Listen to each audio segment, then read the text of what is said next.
One of the reasons why a lot of artists and makers really struggle to sell their art is actually simply because they don't have a big enough audience. Now, today's tip isn't necessarily talking about how many followers you have.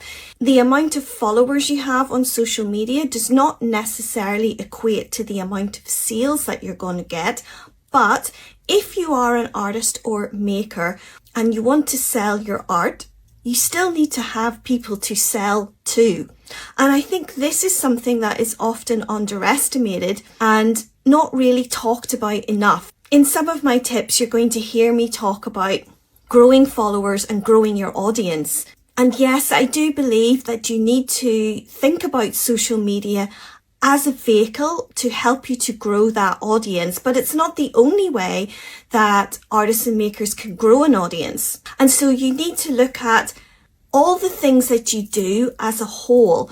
Where is it that you showcase your work?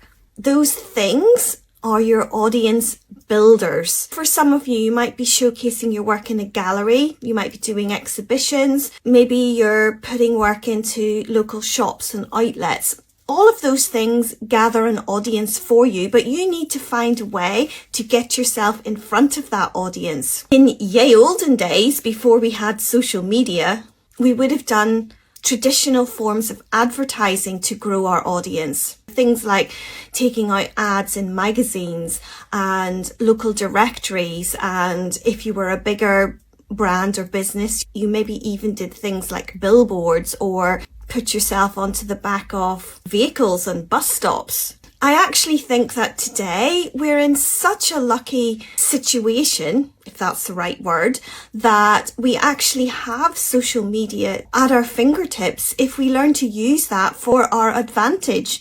And that advantage is that social media is pretty much free advertising.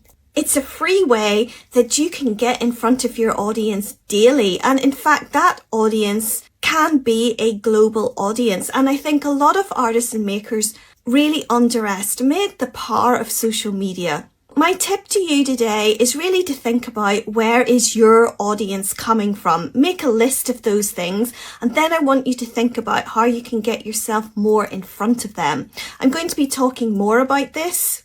Let me know if you've got questions in the comments.